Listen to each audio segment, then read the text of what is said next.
Bu әкият сер тотмас үрдәк турында. Яңа хәбәрләрне, чынны да, ялганны да, барысын сөйләргә яраткан үрдәк турында. Бердән бер көнне йорт хуҗасы этен иярткән һәм урманга ауга киткән.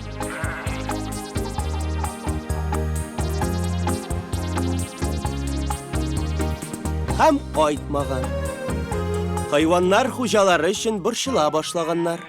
Уйлап караган алар һәм хуҗаны чакырып кайтырга берәрсен җибәрергә булганнар.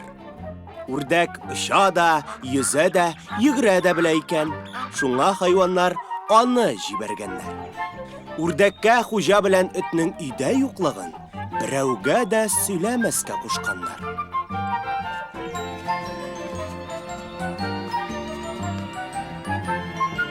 Исәнме, үрдәк? Кая барасың? Урманда хуҗабызны эзлим. Җитмәсә, этебез дә аңа ияреп киткән иде. Хәзер йорт-җирне саклаучы берәү дә юк. Аларны чакырып кайтырга иптәшләрем мине җибәрделәр. Синең өең еракмы соң?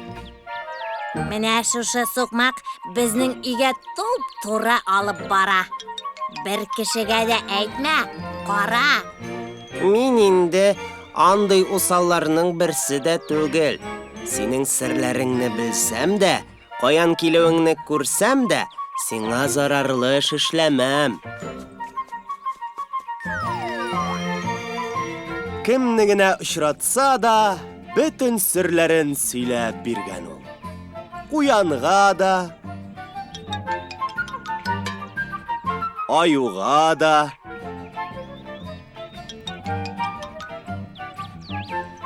бүрегә дә. Исәнме, үрдәк? Кая барасың? Багалмакай, матур апакай, минем хуҗамны күрмәдеңме? Янында эте дә бар иде. Шибәрләрнең шибәре, гәүһәрләрнең гәүһәре. Күрдем мин аны. Янында кәкре койрыклы эте дә бар иде. Булышыйм сиңа, үрдәк. Минем белән бар.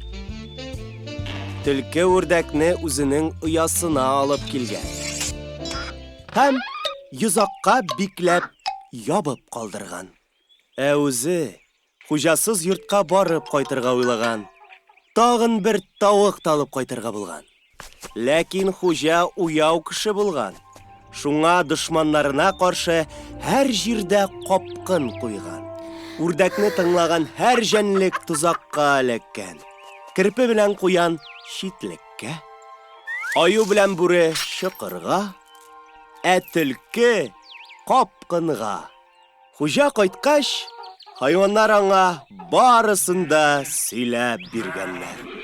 Сер тотмасны шундый зур эшкә кушуларына алар бик нык үкенгән. Бераздан үрдәк тә өйгә кайткан. Хәзер инде ул күп сөйләшми, кайчак бакылдый гына.